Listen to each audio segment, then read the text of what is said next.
Order. Before I call the Shadow Chancellor to ask her urgent question, I have a brief statement to make. Motion number 9 on today's order paper extends the proxy voting scheme to allow proxies for unruled members present on the precincts of the Palace. If the motion is passed, I intend to introduce the new scheme with effect from tomorrow, including unruled members who make their designation before 9:30 a.m. tomorrow.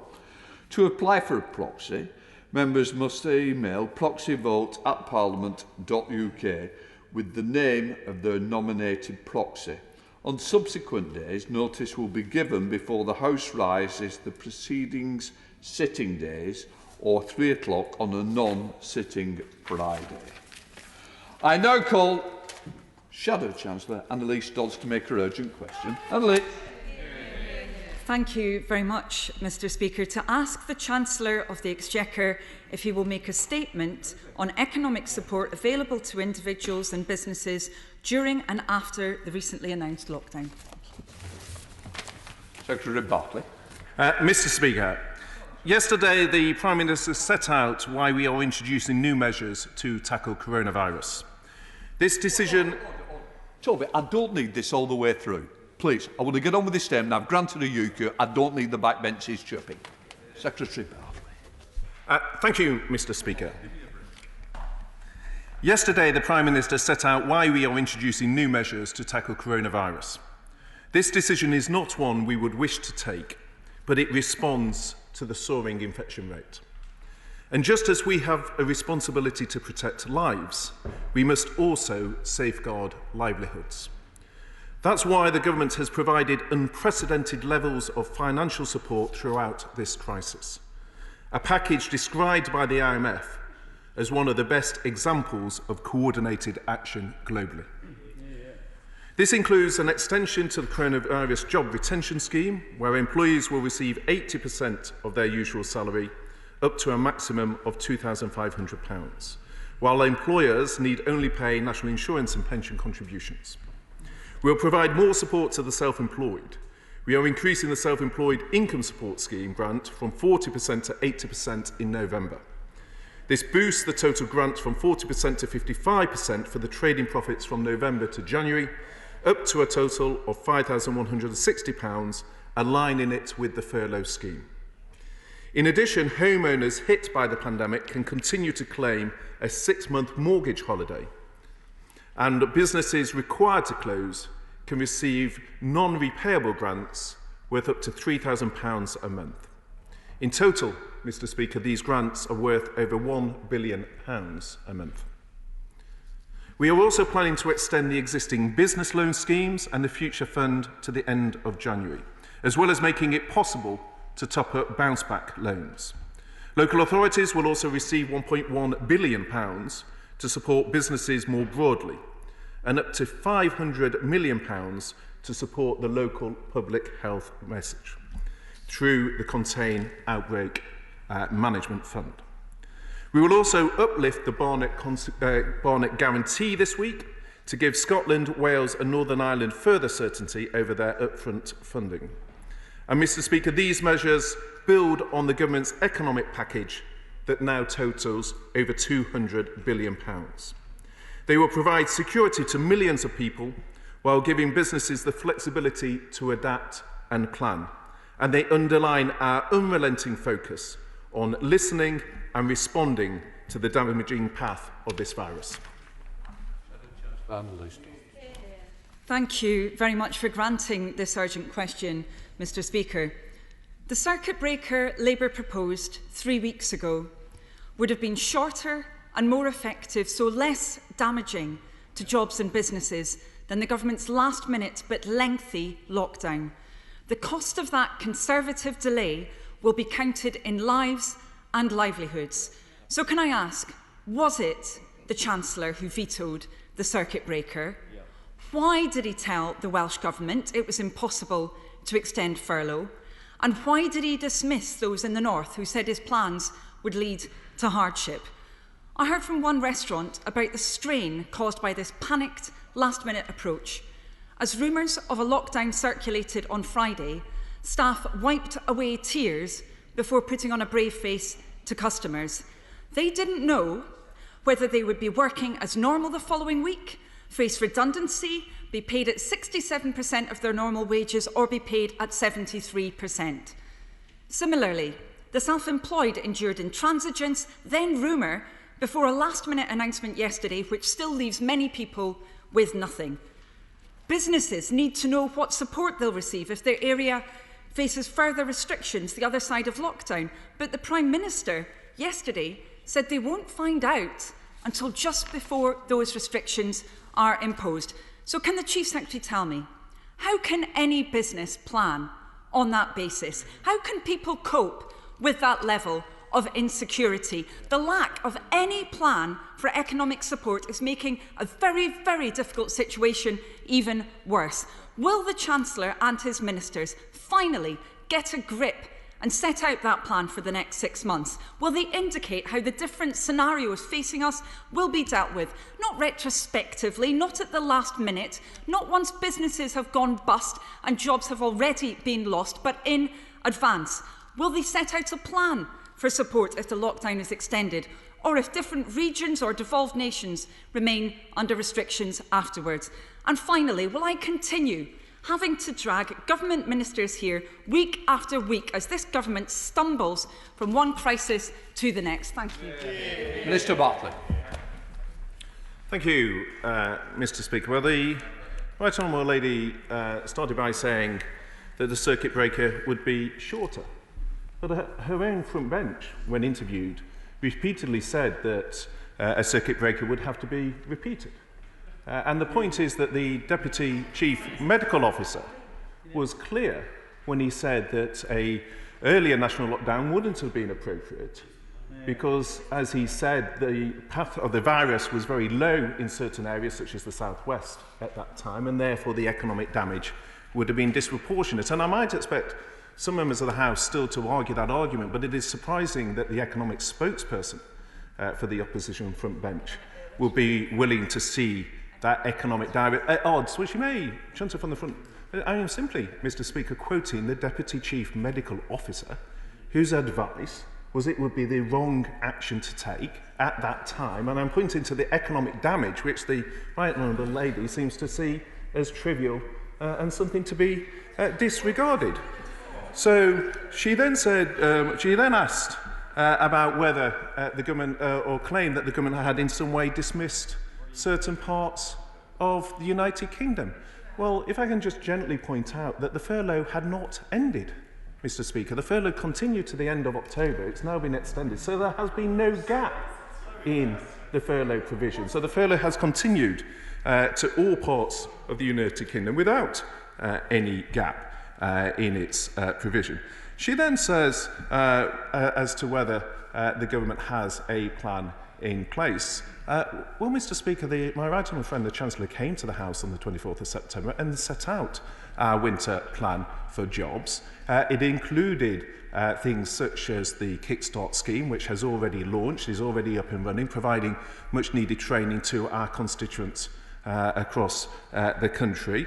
And that is part of the winter plan that my right honourable friend set out. But at the same time, when doing so, he was candid in saying that if the pathway of the virus changed, then this would be a government would listen and adapt in response to that. And that is exactly the action that we have taken. And then finally, Mr. Speaker, somewhat strangely, the Right Honourable Lady then said that she needs to drag ministers to the chamber in order to set out a approach. Well, that's what she's repeating the point.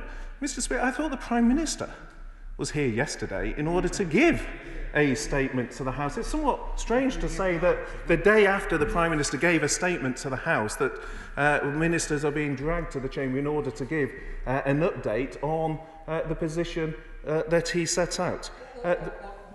Hold on. I think it's myself that decides whether we have an urgent question, and I'm sure you won't be questioning my judgment on that. Minister Bartlett. Mr. Speaker, I would hope you know me well enough that I would never do so, and if any impression of that was given, then obviously I would clarify that on the record. My point was the diligence of ministers in updating the House was demonstrated by the Prime Minister yesterday in the statement that he gave. We'll leave it on this, but it's no good when it's played through the press Saturday, Sunday, where everybody already knows there was no shot by Monday, hence why you can judge a UQ. I will leave it at that, Minister Bartlett. So, well, we have a plan set out in the winter plan. We have always demonstrated that we will listen and adapt. That is what this government is doing, and is setting out a comprehensive package of support to protect as many jobs and livelihoods as possible. Right, let us head to Central Devon with the Chair of the Select Committee, Mel Stride. Mel. Thank you, Mr. Speaker.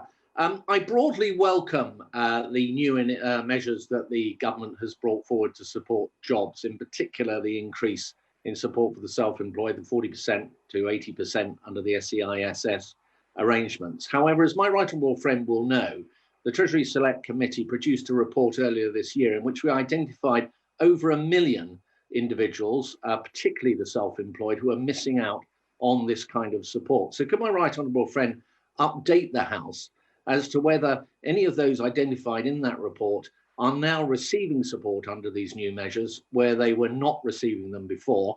And if the answer is that there are none, could I ask him why that is the case? Secretary. Mr. Speaker, my right honourable friend is right to point to the fact that there were some that were not covered, and in fact that has been an area of much debate within this House. He will understand there is a distinction between those who are employees who, because their details hadn't been notified to HMRC at the cut-off point last time, had been excluded, and those, because of the furlough extension, will now be included moving forward. So there are some of that population cohort that are covered. In respect of the cohort relating to the self-employed, then he will also be aware that we've offered over £13 billion of support so far to the self-employed, which is generous by international standards. But he knows within that there are different cohorts. So there's the cohort relating to company directors, where the issue remains the same, one of what is dividend income and what is not. He will know that another part of that group is those earning above £50,000, where we made a decision to target support below that threshold. He'll know that some of those relate to people who are self-employed, but it not being the majority of their income, so less than 50% is through their self-employed, and we targeted funding on those where their self-employment was their main provision. So there are different cohorts within the excluded population, but those who were employed will be covered by the furlough extension. SNP spokesperson Alison Poulos. Thank you, Mr. Speaker. This UK government continues to lurch around in absolute chaos. A Prime Minister forced to come on TV due to the leaks of his plans after hours of delay, squeezing in before strictly to announce an English lockdown and the extension of furlough just before it was due to expire. And Mr. Speaker, we have been telling them that it would need to be extended for months. And while I welcome this action, the late extension will be absolutely no comfort to those who have already lost their jobs due to this government's incompetence, or to the businesses in my constituency who have done their utmost to support their staff and now have no idea where they stand. No comfort either to those who he continues to ignore, those excluded from the initial support schemes facing a bleak winter ahead. Will he ensure they don't lose out again? And still many sectors of the economy that cannot yet go back to normal. Mr. Speaker, the overwhelming sense for many of us here is that this is not a union of equals. When Wales, Northern Ireland, Scotland and parts of the North East of England asked for furlough to be extended this autumn, they were told the Chancellor's magic money tree had lost all its leaves. But yet, when the Prime Minister decided that England needed to go into urgent lockdown, it turned out the magic money tree was in fact an evergreen. Mr. Speaker, the Prime Minister gamed his answers on furlough in this House yesterday in a pathetic and transparent attempt to make the Honourable Member for Murray look good.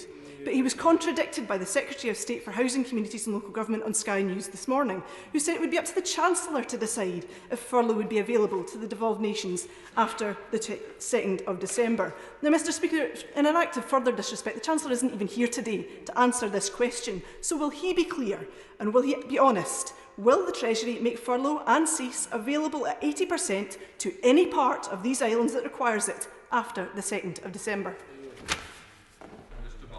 Well, Mr. Speaker, the Honourable Lady started by saying that we were disrespecting parts of the United Kingdom. I was on a call with the Chancellor of Duchy of Lancaster, the First Secretary of State, the Home Secretary and others, with the First Minister of Scotland, the First Minister of Wales, First Minister and Deputy Minister of Northern Ireland yesterday as part of our regular dialogue with them. So that continues across the United Kingdom, and indeed at official level the Chief Medical Officers liaise extremely closely together.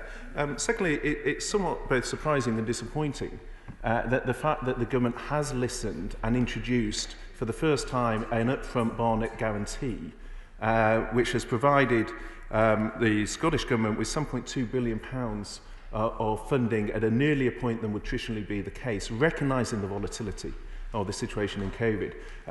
Amongst the various grievances that the Honourable Lady, it would be good to recognise that that is unprecedented, that is different. And again, on the call yesterday, I signalled to the First Minister that we would update this week with a further uplift, again following that unprecedented action to give more clarity in terms of the Barnett guarantee and the consequences that flow. But thirdly, again, the Honourable Lady keeps gentering, but the point is many of these schemes are UK-wide schemes, Mr. Speaker. So we've extended the loans, we've extended the CJRS, the self-employed income support scheme. The way that these can be delivered is through the broad shoulders that the United Kingdom offers. It is through that capacity to act as one United Kingdom that we have been able to protect up to 1 million jobs in Scotland. And I think it is important that we work together. That's why we were engaging with the Scottish Government yesterday, and I think more can be achieved if the Scottish Government and the UK Government work together. That is how, to date, we've protected up to 1 million jobs, and I think that is the best way forward. Mundell. Mr. Speaker, as we've just seen, uncertainty in Scotland is always a basis for grievance with the SNP. So, my right honourable friend, however, can end that uncertainty by just simply clarifying that should scientific evidence demand a further lockdown in Scotland, the furlough scheme at 80% will be available to protect jobs in Scotland. Well, my right honourable friend is right to pick up on that sort of grievance culture. And it is through our ability to act on a UK basis that we've been able to offer the unprecedented support that we have to date. Now, Furlough has always been a UK-wide scheme, and as the Prime Minister said, the government will always be there to provide support to all parts of the United Kingdom. Marika Lipport. Thank you, Mr. Speaker. Last month, the government disgraced itself by voting against extending free school meals into the holidays for our most vulnerable children.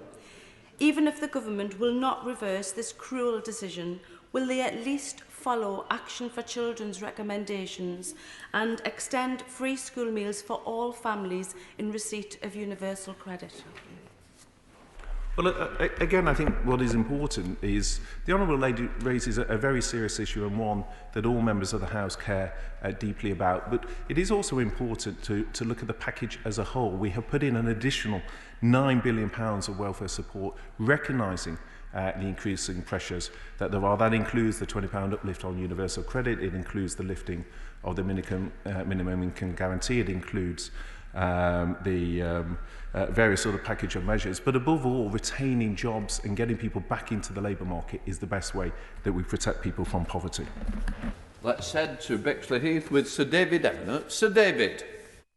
Thank you, Mr. Speaker. I welcome my right honourable friend's positive response today on additional measures of economic support. Does he agree that our government has committed one of the most comprehensive and generous economic support packages anywhere in the world, worth over £200 billion, and this is the right approach in these difficult times? My right honourable friend rightly quotes the IMF in saying our response is one of the best examples of coordinated action globally. But isn't it also important that the IMF also praised our response for holding down unemployment?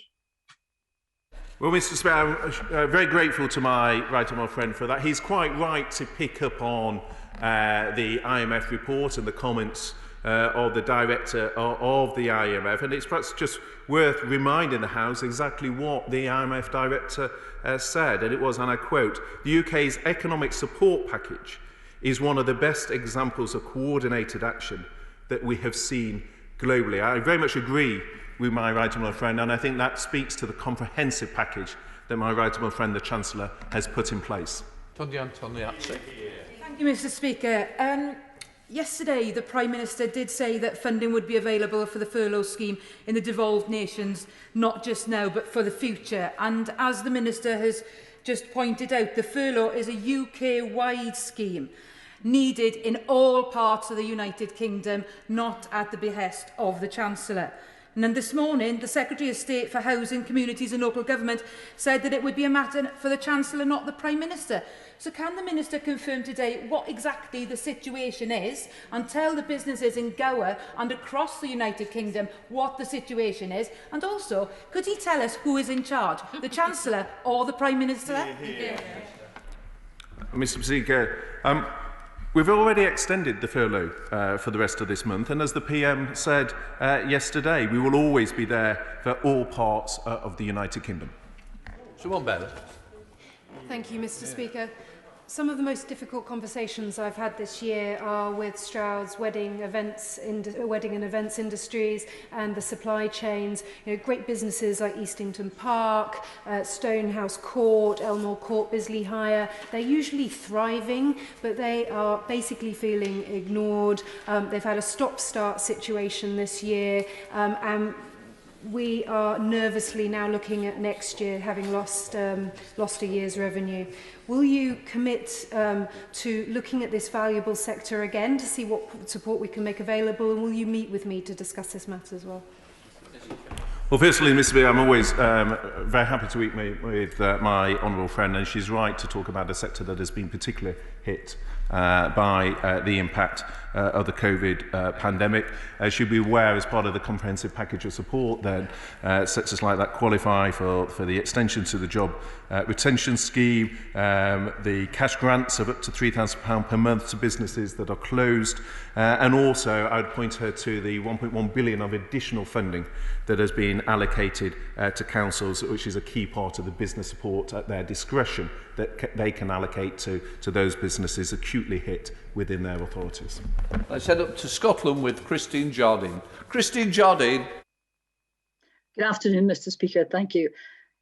Businesses across my constituency and across the country made irreversible decisions last week based on advice from the government. Furlough was going to end on Saturday. They now find themselves in a situation where furlough has been extended, but only for a month. And there's a complete lack of clarity still today about the devolved nation. So can the Chief Secretary please urge the Chancellor to extend furlough through to the spring, because COVID-19 is not going away at the end of this month? And can he give us a simple one-word answer? Is furlough going to be available to the devolved nations, or is he going to continue this uncertainty which is damaging the union? Minister.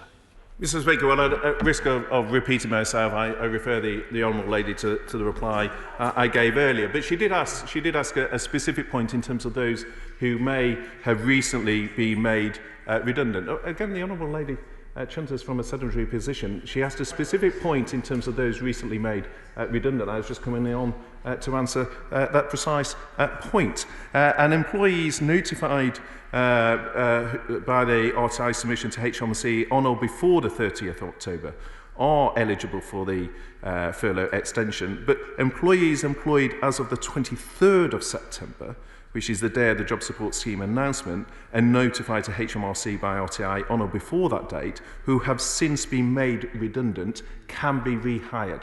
So in answer to the Honourable's question, the timing is important, but the point is people can be rehired as part of that furlough extension. Sir John Redford. I'm glad the government agrees that where by law it stops people working and earning a living, it should compensate them.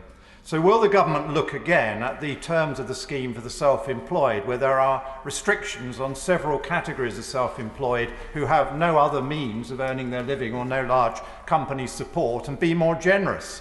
And does he agree with me? We need all those self-employed people to be ready to return to work, to get some kind of recovery going soon, because the economy is in deep trouble. Well, I agree with my right honourable friend, which is we need to ensure that people are able, the economy is able to bounce back quickly. That's why we provided over £13 billion of support to the self-employed, which by international comparisons, and I know my right honourable friend looks at international comparisons, he will see is extremely generous. I have set out previously in the House, Mr. Speaker, part of the operational difficulties, for example, with owner-directors in terms of what is dividend income or not. But the point is we have set out a generous self-employed income support scheme, but we also need to deliver that operationally in a way that meets the test set by, for example, the Public Accounts Committee, that has also said, do we have the right levels of controls in place given the speed at which these schemes were deployed? Tommy Wilson. Speaker, the latest ill-advised lockdown is going to present an enormous burden to the economy in terms of lost tax revenue, additional government spending and reduced GDP. But it is right that since the economic pain is imposed by the government, that those affected should be compensated for the pain which they're going to have to suffer. And I welcome his assurance that the furlough scheme will apply across the whole United Kingdom. But could he tell us what warranted consequences will be received by Northern Ireland, Scotland and Wales in terms of the business support grant which he has announced in this package? Well, Mr. Speaker, the right honourable gentleman raises a very valid and fair point, and as I said on my call with the First Minister yesterday, I hope to be in a position to update her this week in terms of the additional Barnett guarantee that we can give. He's quite right to point to the consequentials that flow from the additional local authority funding that the Chancellor set out, the £1.1 billion. He'll also have seen, for example, the additional support that UK government gave to Transport for London, for example, the rail support measures that the UK government has provided, and so on. And so those are the issues on which the Barnett consequentials will be shaped. He's absolutely right that it is important they have sight of that. That's why we've taken the unprecedented decision to give this upfront guarantee, and I hope to be able to update on that later this week. Thank you, Mr. Speaker. My heart is breaking for businesses across the Windsor constituency and the country, once thriving businesses. I've met with owners of pubs, clubs, restaurants, bars, sports venues, salons and retail outlets. They cannot magically become online businesses. I've spoken with business owners who've literally been in tears on the phone and in person when they think about their staff and their livelihoods.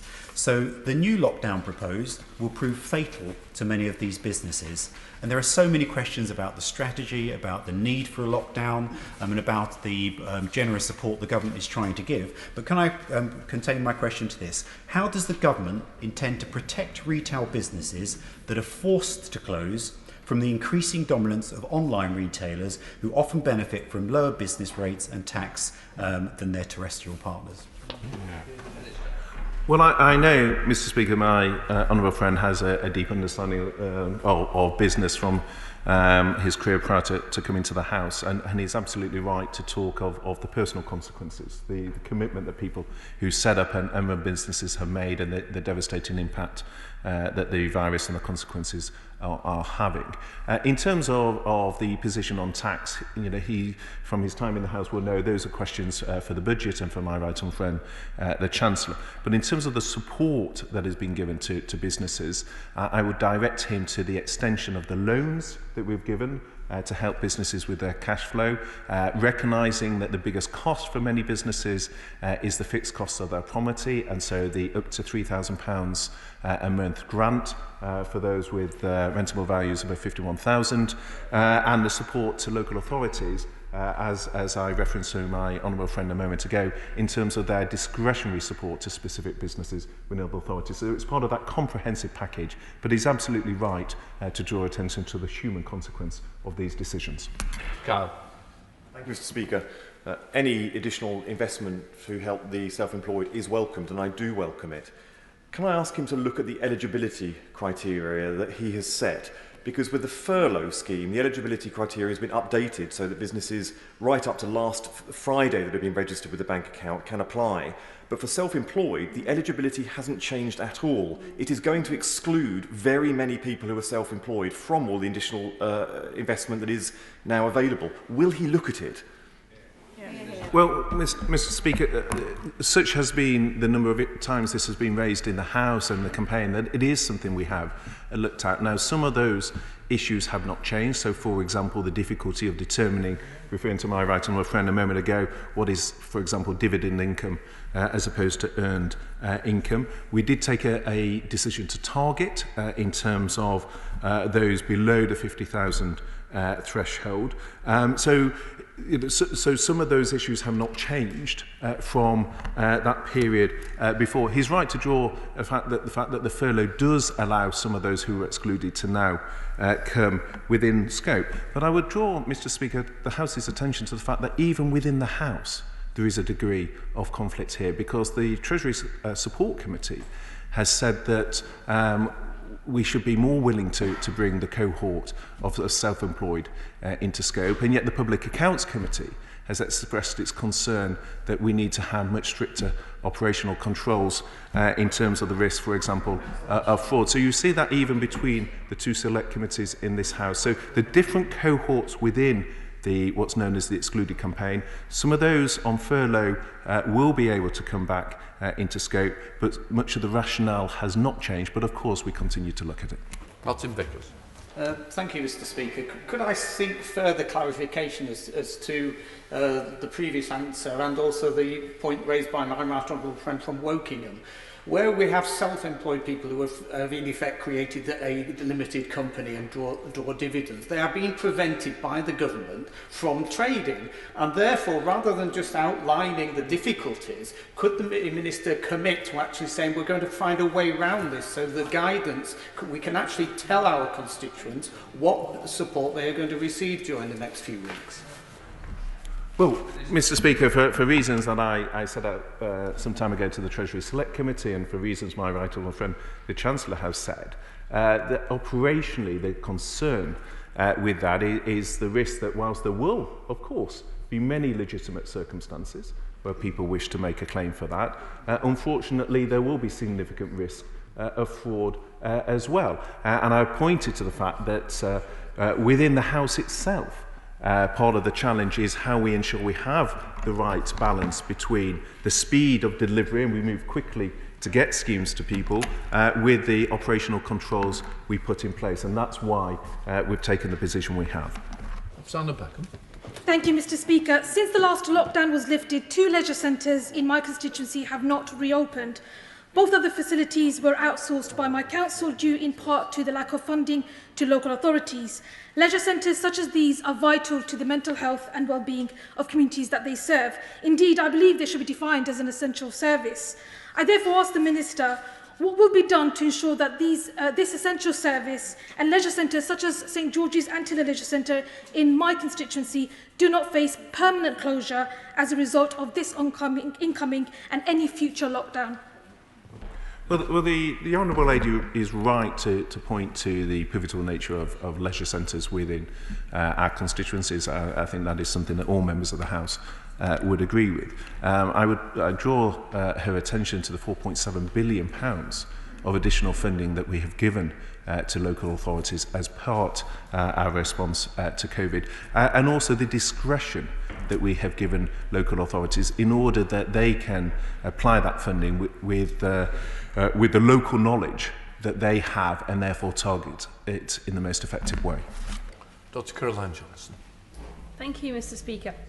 Firstly, I'd like to welcome the unprecedented and innovative package of support that the Chancellor has put in place, which has undoubtedly helped to support businesses and families in my constituency. But can I ask my right honourable friend what more he can do to support the coach tourism sector specifically? Small family companies like A&P Travel and Sleafordian Coaches, they've done so much, Mr. Speaker, to make their transport COVID secure. But whilst the venues that they support have received funding from the Cultural Recovery Fund and enhanced local authority grants, they have not. We need to ensure, Mr. Speaker, that when the theatres, museums and the like are able to reopen, there is still a viable coach tourism industry to get their customers there. Well, coach firms are a particular sector that has been particularly impacted as a consequence of COVID. That is why, in response to that, we worked with the Department for Education to provide over £70 million of funding for local transport which again has been of benefit to many, including coach firms. And of course, the wider package of support applies to this sector as it does others. So, for example, the furlough scheme, the cash grants of up to $3,000 for those businesses that are closed, the extended loans and so forth. That wider package applies. But I'd also draw my honourable friends' attention to the specific education funding that has been provided, which I know has been a help to a number of coach firms. Tricia Gibson. Mr Speaker, if there were no confusion about the furlough support for Scotland in the event of another lockdown, his own Tory MPs and members across this House would not need to constantly have to ask for clarification on this. And that confusion and uncertainty is a failure of his own government, after his Community Secretary said it would be for the Chancellor to decide at the time of any future Scottish lockdown. Will the Minister apologise for this confusion and uncertainty, and will he meet with the Scottish Finance Minister, who has been requesting a meeting since Saturday's leak, to discuss funding for Scotland and put an end to this chaos, confusion and uncertainty which is detrimentally affecting jobs and businesses in Scotland? Well, Mr Speaker, I do find it somewhat surprising to be asked to have a meeting the day after I had a meeting with the First Minister of Scotland, who I assume spoke with the authority of the Scottish Finance Minister. So you know, I have regular meetings with the Scottish Finance Minister. I hope that, and I certainly for my part feel we have a very constructive dialogue. It is in part due to her representations that the Barnett Guarantee, this unprecedented upfront guarantee, was put in place, and I look forward to further discussions with her in the weeks ahead.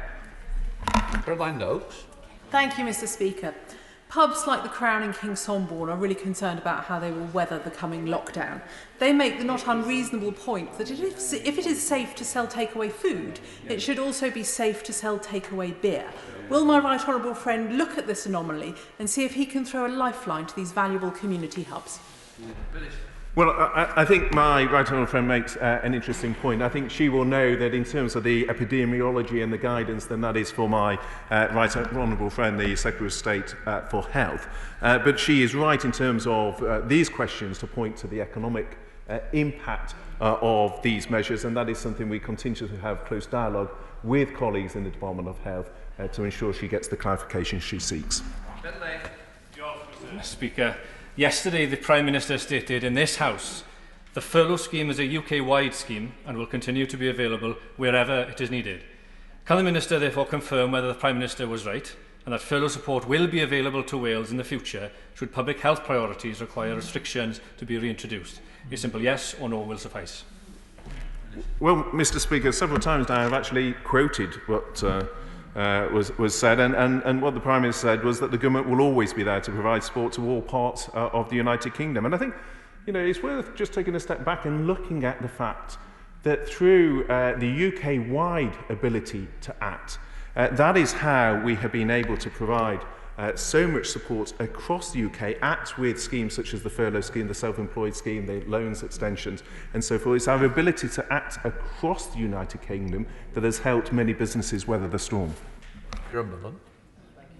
Can I begin by thanking the government on behalf of the businesses and employees in my constituency who have benefited and will continue to benefit from the extraordinary steps that have been taken. But we know, sadly, people have already lost their jobs and we may expect future job losses.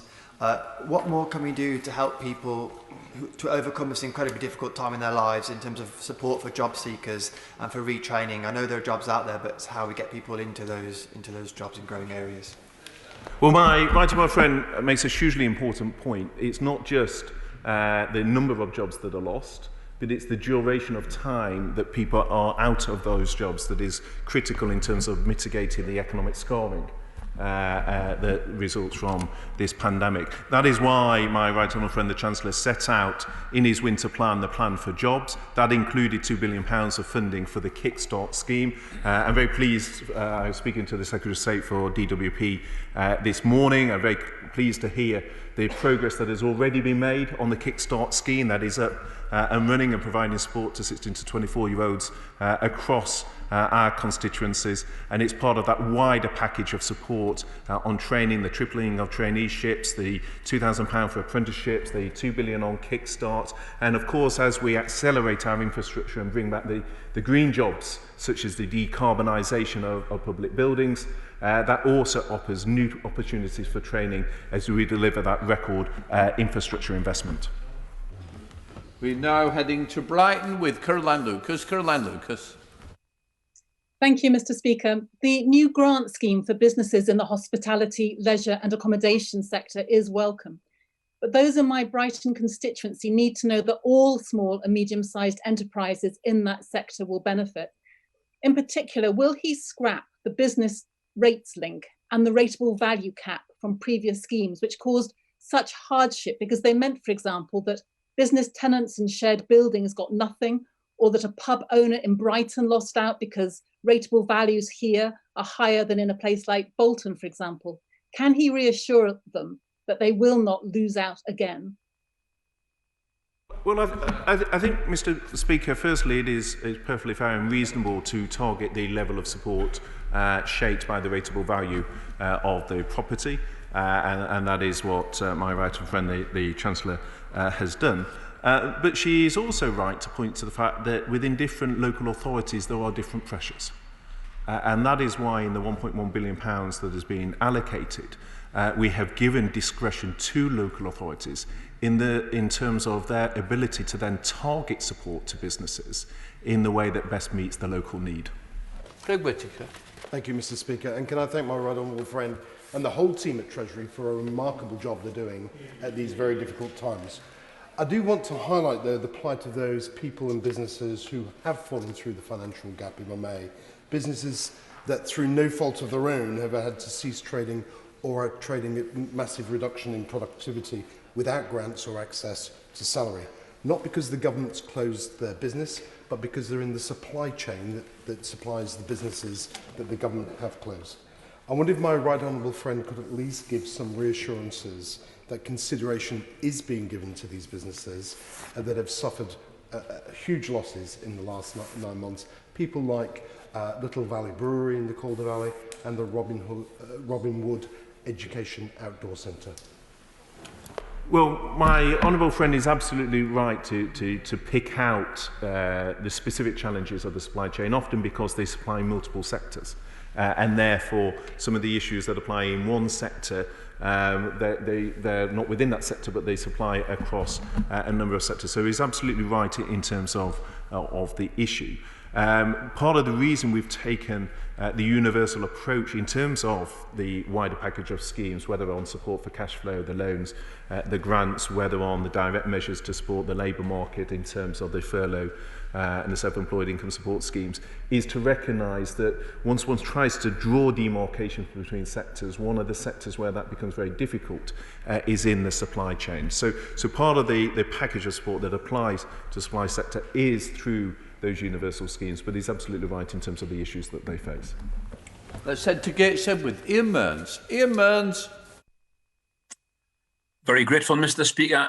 Mr. Speaker, prior to this lockdown announcement, and despite almost universal calls for an extension to the full furlough scheme in areas with tighter restrictions, which ministers had rejected for months, the government saw fit to announce a new version of this on Saturday, only hours before the previous furlough was due to be replaced by an inferior scheme for us in the north, and with further restrictions becoming inevitable in many areas. So many in the north now believe that until workers in the south were to be affected by the national lockdown, they were somehow to be worth less.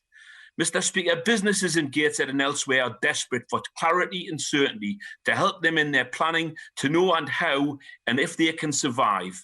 Could the Chief Secretary commit today to publishing details of a comprehensive, ongoing financial support package available to business and their workers in areas that will continue to need it, where tiers of restrictions might sadly have to continue after the 2nd of December? Well, firstly, to the suggestion that there has been a differentiated approach. The point is a number of arrangements were put in place with, for example, as the Mayor of the Liverpool City region, civic leaders in your own Lancashire region, Mr. Speaker, with South Yorkshire, because we recognised that there were additional pressures in those communities. In addition, we also put in further support retrospectively in terms of recognising that a number of areas had been in Tier 2 restrictions for a period of time. So I think the suggestion that additional support had not been offered does not stand that scrutiny. I think what changed, Mr. Speaker, is whereas if one takes the Deputy Chief Medical Officer's advice, whereas it wasn't appropriate previously to have a national lockdown as Professor Van Tam set out, the pathway of the virus was such and the infection increase was such, that is why a more comprehensive approach. So it is a response to the health pandemic as a response to anything that is geographically determined. Mr. Speaker, I welcome the extra support for the self-employed and the news that many of those who didn't qualify for the initial furlough scheme will qualify under the extended scheme. But I want to ask the Minister about the bounce-back loans, which have been a lifeline for so many businesses in my constituency. But back when they made the applications for those loans, businesses wouldn't have foreseen that disruption would have gone on for so long. So can steps be taken to ensure that they're able to apply for top-ups to their initial loan so that they can get through the difficult winter ahead? In short, Mr. Speaker, yes, they can. He raises a very valid point, which is that a number of businesses will have taken up loans for what they felt was their need at that time. And with the further restrictions that have been placed on businesses, that is exactly why we have then extended the period of availability for loans up to the end of the year. So he is absolutely right in terms of that issue, and I can provide him with that reassurance. Mr. Brett. Thank you, Mr. Speaker. The Minister has just explained that the response when he spoke to Northern mayors was about health data and not about regions. But he must accept that by callously saying to workers in West Yorkshire and the North that they are on 2/3 of pay, that he has created, the government has created, a North-South divide that is unnecessary, certainly when we should be coming together as a country to deal with this pandemic. So can the Minister please speak to the Chancellor and ask him for clarity around the restrictions, and when we come out of this national lockdown, that no worker will be expected to be earning 2/3 of their pay, so that those workers in low-paid jobs are not living in fear when they're looking at Christmas and no money in the bank. Well, Mr. Speaker, the Honourable Lady is conflating several different issues. Firstly, the furlough had not expired. It was running to the end of October, so it has applied universally until that point. So the suggestion that the furlough has applied differently is simply not the case. Secondly, in terms of the job support scheme, that is because the purpose of that is different. The design of that is different to the design of the furlough. The furlough is a response to the need for people to stay at home. The job support scheme is to try and encourage them back. That's why the design is for at least 20% one day in the office and the sport. And then the third point is, as my right honourable friend the Chancellor has set out on a number of occasions, is the 2/3 support is dynamic in terms of its interaction with the wider support through the £9 billion of additional welfare spending. So one needs to look at, firstly, the fact that these are two different purposes behind these two schemes, but the fundamental point is there is no gap between the furlough that was due to expire on the 30th of October and the new furlough extension. Stephen Hammond. Thank you, Mr. Speaker. Can I thank my right honourable friend and the team for the package of support, which I know will save jobs and livelihoods across Wimbledon. But he will know that since March I've been raising the plight of people who are excluded from the scheme because they've been forced to close. So I support a number of the comments about self-employed, but could I raise yet again with him one or two excluded industries, like, for instance, the events, the exhibitions business and the hospitality supply businesses, all of whom are excluded from the business rate scheme, the business grant scheme, and need that support if we're going to have those vibrant contributors to the economy in the future. Well, I'm very aware of the concerns that my right honourable friend has set out, and I point him just to the fact that to date that the Treasury has spent over £200 billion as part of our comprehensive package of support.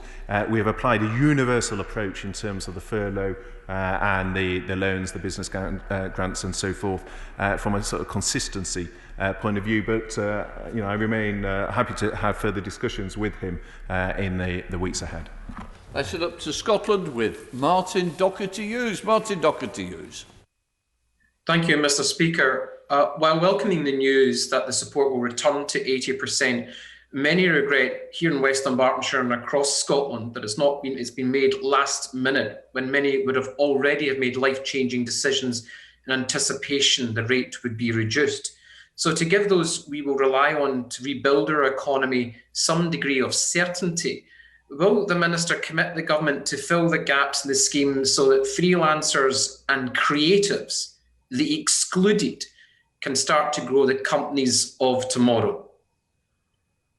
Well, Mr. Speaker, I firstly draw the Honourable Gentleman's attention to the Future Fund, which has particularly provided additional support. In terms of the point around the timing of the furlough extension, I refer to the answer I gave some time ago in terms of those who have lost their jobs recently could come back through the furlough extension and so would come back into scope as a result of that. So those employees employed as of the 23rd of September, the day of the Job Support Scheme announcement, and notified to HMRC by RTI on or before that date, who have since been made redundant, can indeed be rehired. Colin Wright. Thank you, Mr. Speaker. And can I draw the House's attention to my registered members' interests? Can I welcome the extension to the coronavirus loan schemes and the ability to top up bounce back loans? Could my right honourable friend confirm that ability to top up loans also applies to the CBILS scheme as well? Also, would you look at the bounce back loans for customers of non-bank lenders? According to the research by the All-Party Group for Fair Business Banking, which I chair, there are around 250,000 businesses currently banked with non-bank lenders who do not have access to these schemes because they don't get access to Bank of England Term Funding Scheme. Will he look at that current problem?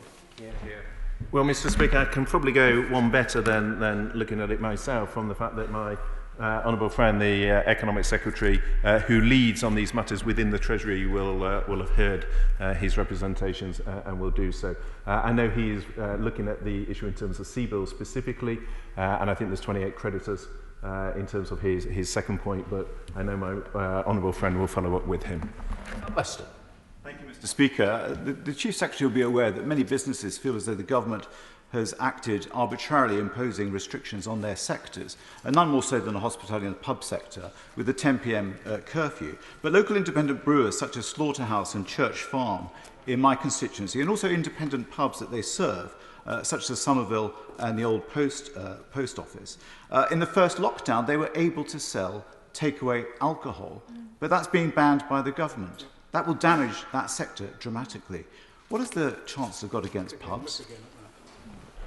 Firstly, not least through the Eat Out to Help Out scheme, I think one can see the Chancellor's support to this sector. It is also why, for example, the VAT cut was cut from 20% to 5%. It is why many within this sector have benefited, in particular, from the wider universal package of schemes such as the furlough. Now, in terms of the exact health advice, as I referred to my right honourable friend, that is a matter for the Secretary of State for Health and Social Care, and I will relay the concerns of the honourable gentleman, but that is driven by the epidemiology and the health data. It is not a question of the Treasury acting, as he says, arbitrarily. Wild. Thank you, Mr. Speaker. The government's financial support included a very welcome £200 million for hospices.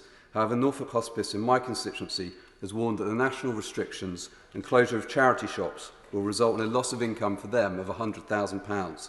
So can my right honourable friend ensure that when the Care Minister meets the sector tomorrow, a package of urgent support can be put in place for them, for their patients and their families? Well, my honourable friend raises an issue, I think, that unites the House in terms of the huge value of the work that is done by the hospice movement. That was recognised when the initial as part of the package of measures put in place by my right honourable friend, the £750 million of support to the charity sector, the hospice movement specifically, as he recognises, was identified. I'm very happy to continue working with him as we work together, but we recognise the importance of that sector. Toby Perkins. Thank you, Mr. Speaker. Many small business owners have been forced to raid their personal savings in order to keep their businesses afloat over the course of the last 8 months. But that's not a bottomless pit. Many small business owners aren't wealthy people. And the Chief Secretary to Treasury must understand that if they go under, the whole company goes with them. The Treasury has now had 8 months to get this scheme working. Why is it still excluding 3 million people? And does he not recognise that how perilous this situation is for many of those businesses? Well, Mr. Speaker, I drew attention earlier to the fact that, in fact, over £13 billion has been allocated to the self-employed income support sector and through the income support grant. So that over £30 million indicates the support that the Treasury has given. Now, he draws out, as the chair of the TSC did, in terms of the specific issues around, for example, the company directors. I've set out to the House the difficulty of that in terms of clarifying precisely what is earned income as opposed to dividend income. But I think it is worth drawing the House's attention to the over £13 billion of support that has been allocated. Heading up to Manchester with Andrew Gwynn. Andrew Gwynn. Thank you. Before lockdown 2, more than 2,000 jobs based at Manchester Airport were reported to be at risk. Now, the government has provided business rate relief to thousands of retail businesses, including £700 million for the likes of Tesco, who've seen huge increases in profit throughout lockdown. So will the government now step in to relieve 2020-2021 airport business rates following the introduction of a new travel ban by funding the difference to local councils? Well, as I referred to earlier, Mr. Speaker, firstly, in the £1.1 billion of support to local authorities, we have given them discretion to respond to local needs, and that includes to Greater Manchester as a region. As part of in terms of the airport sector specifically, one of the reasons that we have allocated over £12 billion to test and trace is because one of the key issues that I am told by that sector is the importance of travellers being able to be tested quickly and released sooner than has been the case in recent weeks. We're working extremely hard on that issue because that is one of the key measures alongside the financial support to local authorities that would make a real difference to the airport sector. John Lamont. Thank you, Mr. Speaker. I very much welcome the commitment we heard yesterday from the Prime Minister that the furlough scheme will extend to Scotland whenever it is needed. But can the Chief Secretary confirm that the self-employment support scheme will also extend to my constituents in Scotland, ensuring that self-employed people are not left behind? Well, Mr. Speaker, as I said earlier, the same applies. These are UK-wide schemes. We continue to listen and engage, but they apply on a UK-wide basis. That has been the case throughout, and that continues to be the case. Thank you, Mr. Speaker. I'm sure we've all heard heartbreaking stories of people who weren't able to claim for self-employment support because they hadn't registered or submitted a tax return for 2018-19. It seems those people are still excluded from any support. Some of these people have been trading for 18 months now. They're clearly not fraudulent. They clearly deserve some support. Why can't they get some? Well, the point, as we referred to earlier, is part of the package of support includes areas of support. The £9 billion of welfare, the support through local authorities that is targeted at their discretion. I've set out also within that excluded population, for example, those that were employed may be able to then qualify for the extension, but for the reasons we have covered in a number of earlier replies, part of the challenge from the Public Accounts Committee has been ensuring we have the right operational controls in place, and that has been one of the difficulties in terms of the cohorts which he refers. Now we go to Alicia Cairns. Thank you, Madam Deputy Speaker. The government's bounce back and business interruption loan schemes have made a huge difference across the country, including providing £90 million of support for businesses in Rutland and Melton. But what assessment has the Chief Secretary made regarding the macroeconomic impact of these loan schemes? Well, I very much welcome the impact that the various support measures have made in terms of Rutland and to the businesses in her area. In terms of the impact of the various measures, then the OBR produces an independent assessment of that. It will do so on the 25th of November, and that will provide a updated position addressing the impact to which she refers. Zara Sultana. Thank you, Madam Deputy Speaker. While this week the government has extended the mortgage holiday for homeowners, they have refused to help tenants pay their rent or stop them facing evictions, even if they've lost their job or been placed onto furlough. So how exactly does the Minister think this is fair? And will he instead commit to helping renters in Coventry South by immediately putting a stop to all evictions proceedings, reintroducing the evictions ban and cancelling rent arrears for all tenants? Minister.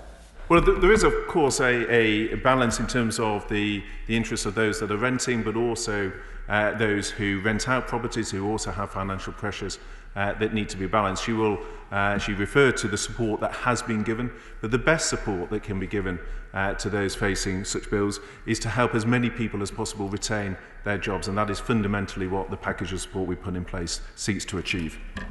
Jack Burton. Thank you, Madam Deputy Speaker. Further to points about supply chains, many manufacturers in ceramics industry and Stoke-on-Trent very much depend on industries like hospitality and retail. So would my right honourable friend agree to look at what more support can be given to those industries where order books have severely diminished? Well, I recognise again the point, and my honourable friend and I have spoken about this in terms of the impact on the sectors to which he refers. That is why, Madam Deputy Speaker, such a comprehensive package of support has been set out, including through the Job Retention Scheme, which will now run until the 2nd of December, the generous support to the self-employed, the cash grants of up to £3,000 per month for businesses, the £1.1 billion of council support, and indeed the plans to extend the various loans and the future fund indeed to the end of January, all recognising the wider business pressure to which he refers. And now we go to Liam Byrne. Thank you, Madam Deputy Speaker. Unemployment here in the West Midlands is soaring to the level that we last saw in the 1980s, but our mayor has proved so effective that we've failed to secure 95% of what we've asked for in our recovery plan. Now, yesterday, the IMF's chief economist called on governments to bring forward large-scale investment to kickstart demand, and the government has set out its capital budget in May of £358 billion over the next 5 years. Now, the question is, when is the government going to allocate that capital budget? Will the Chief Secretary maximise what's brought forward into the eye of the storm to kickstart demand next year? And will he, for the first time, guarantee that the West Midlands, at long last, will secure its fair share of that money? Well, I'm slightly surprised from a former Chief Secretary himself to have a question that doesn't recognise the infrastructure investment that the Prime Minister set out in the summer, that my right honourable friend, the Chancellor, also updated the House on through his summer economic update. For example, the £2 billion into the green jobs on public sector decarbonisation. The massive investment in High-Speed 2, in RIS 2, in CP6, in terms of the road schemes and the rail schemes that the government has committed to. And we are accelerating through Project Speed the delivery of that infrastructure. Now, he's right to also talk to the fact that there is a jobs challenge. I think it is one, actually, that is shared across the House in terms of concerns with the pressure on employment. That is why it is so important to get the right training package in place. That was addressed by my right honourable friend, the Chancellor, on the 24th of September with his winter plan, setting out schemes such as the Kickstart scheme. That is up and running and is already delivering results. And that is how, together, we will weather the storm in terms of bringing forward infrastructure investment, but also reskilling people where they do lose their jobs. Mike Wood. Thank you, Madam Deputy Speaker. Clearly, hospitality and retail have had a particularly difficult time since the spring. But as honourable friends have said, there are many businesses which may not quite come under hospitality or retail or leisure, but which rely almost entirely on those sectors for their business. Will my right honourable friend look at how industries such as brewing, pub supply chains, events and weddings can access the support that the government has provided, such as through the grants and business rate holidays, so that they can protect their jobs and still be going and thriving once this pandemic's beat? Sure.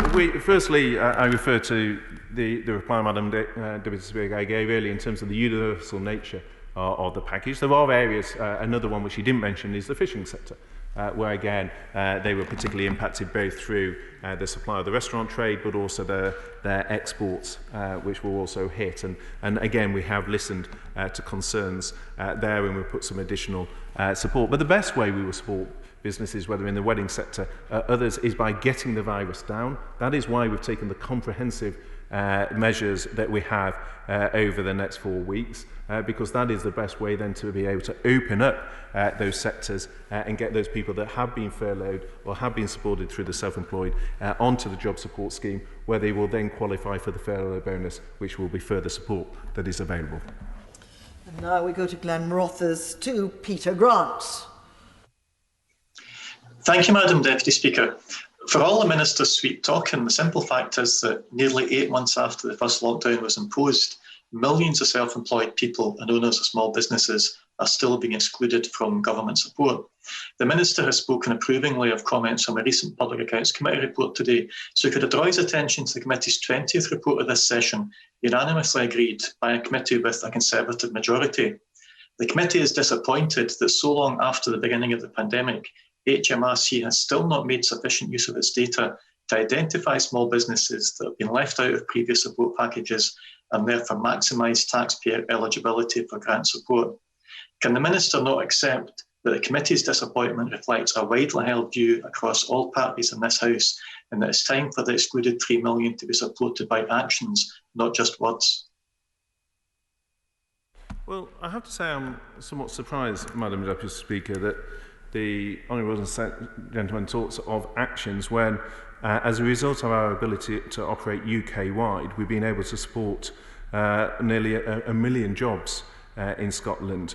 65,000 businesses in Scotland have benefited from the UK government loan schemes. As of August the 31st, there were 242,600 employments furloughed at a take-up rate of 10%.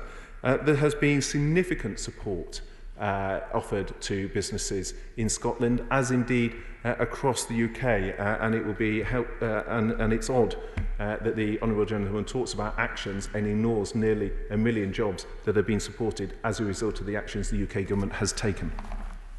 Now we go to Devon to Selene Saxby. Thank you, Madam Deputy Speaker. Tourism and hospitality businesses have worked hard to get back on their feet. So whilst I welcome the additional support my right honourable friend has announced, can I also ask that he will do all he can to help them in welcoming back visitors in the spring? Well, Madam Deputy, I absolutely support the Honourable Lady in our desire to see those businesses able to bounce back, and obviously that requires us to get the virus rate down. So we recognise the restrictions have affected in particular tourism and hospitality businesses, but that is why we have put in place additional support, and we'll continue to look at ways to support these industries. But the key to doing so is to reduce the rate of the infection through the measures that the Prime Minister announced yesterday. I thank the Minister for all that he's done, and it's good to have the help. Yesterday the Prime Minister assured me that there was aid coming to Northern Ireland businesses who had their trade affected by the lockdown in the mainland here.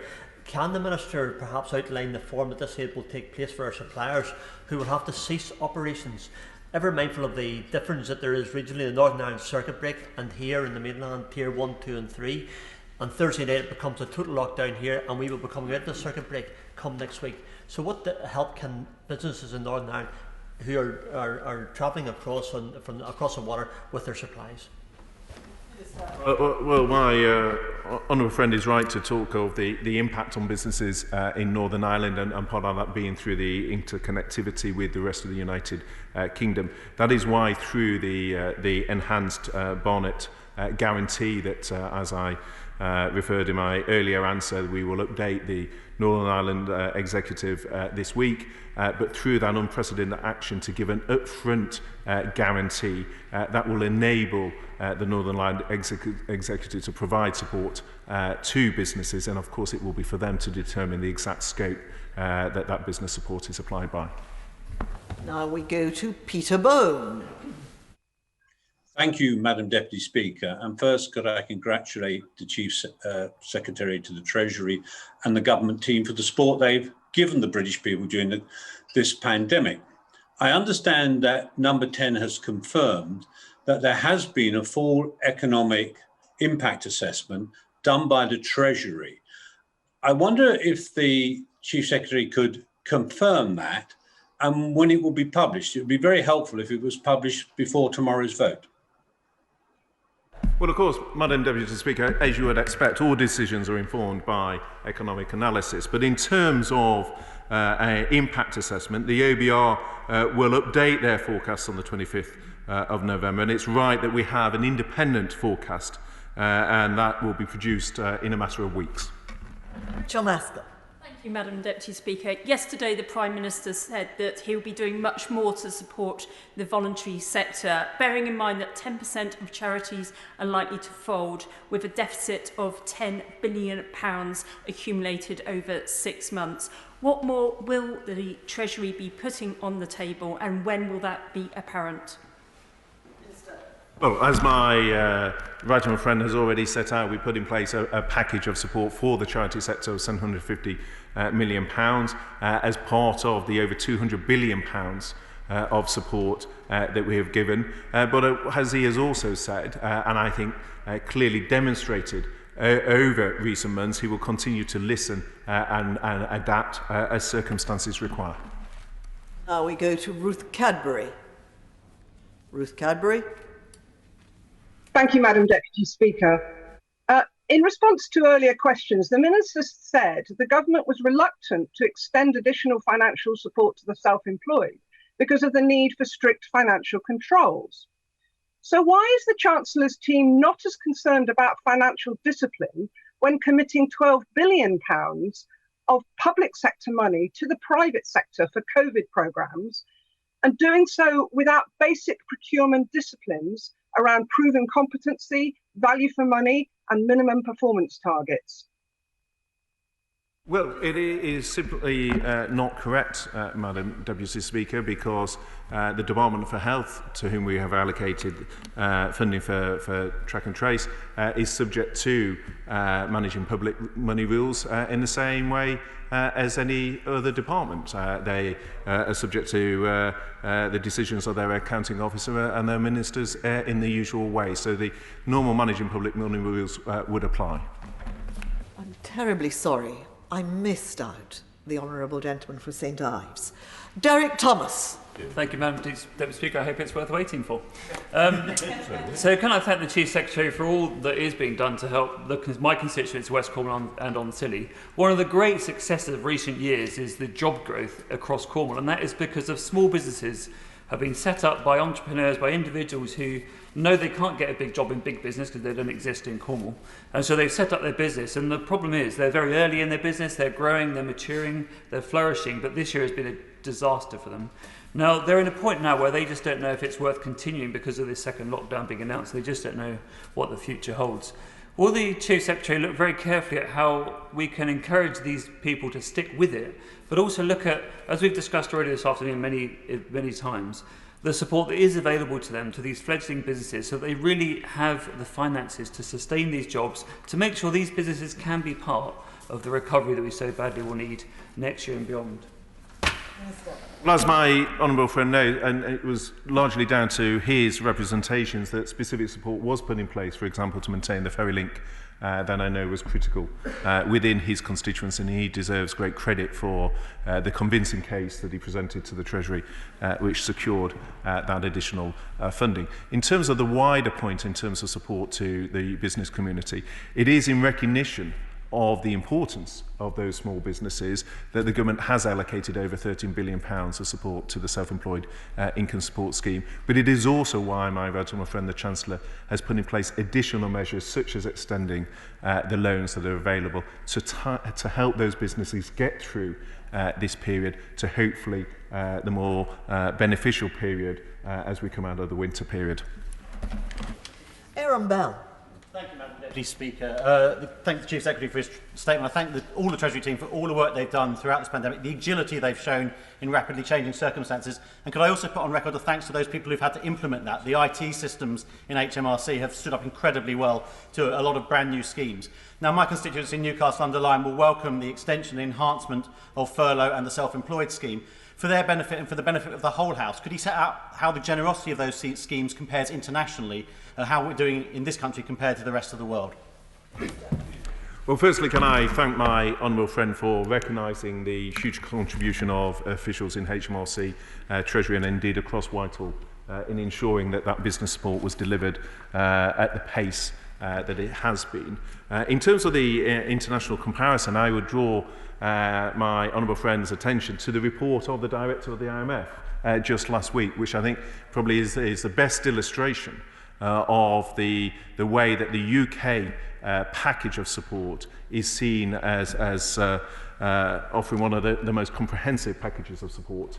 And it was recognised by the IMF, and I think that shows where it stands in terms of international comparison. Matthew Pennycook. Madam Deputy Speaker, when concerns were raised earlier about the implications that flow from the fact that rateable values in some parts of the country are far higher than in others, the Chief Secretary could only point to discretionary grant funding. However, not only is the detailed guidance that would allow local authorities to distribute that discretionary funding not yet been published, but it will also be distributed on the basis of a flat rate of £20 per head, irrespective of geographical area, as he knows. So can the Chief Secretary firstly ensure that that guidance is published promptly so local authorities can plan, but also look again at better tailoring support to account for variations in rateable value across the country? So on the point in terms of guidance being published, I will take that point away and seek to respond constructively to the fair point that he raises. In terms of the £20 a head, part of the representations quite often when I've come to the Chamber is for the government to move at pace to deliver schemes quickly and to do so fairly and without repraising the previous urgent question where the Mayor of Greater Manchester, according to the Labour front bench, was acting for Great Britain in a way that the Mayor of the Liverpool City region and others wasn't, which I felt was an unfair characteristic of their position. The point is we need to deploy schemes quickly, and that is why we've taken the approach that we have. And finally, David Jones. Thank you, Madam Deputy Speaker. And I'm sorry at the end of this session to have to raise the issue of furlough yet again, but as my right honourable friend will know, the economies of North Wales and the northwest of England are very closely integrated. And Welsh tourism and leisure businesses in particular are heavily dependent upon trade from across the border. Now, the Welsh lockdown imposed by the Welsh Government is due to come to an end on the 9th of November. That will be some 4 days after the lockdown in England is anticipated to begin.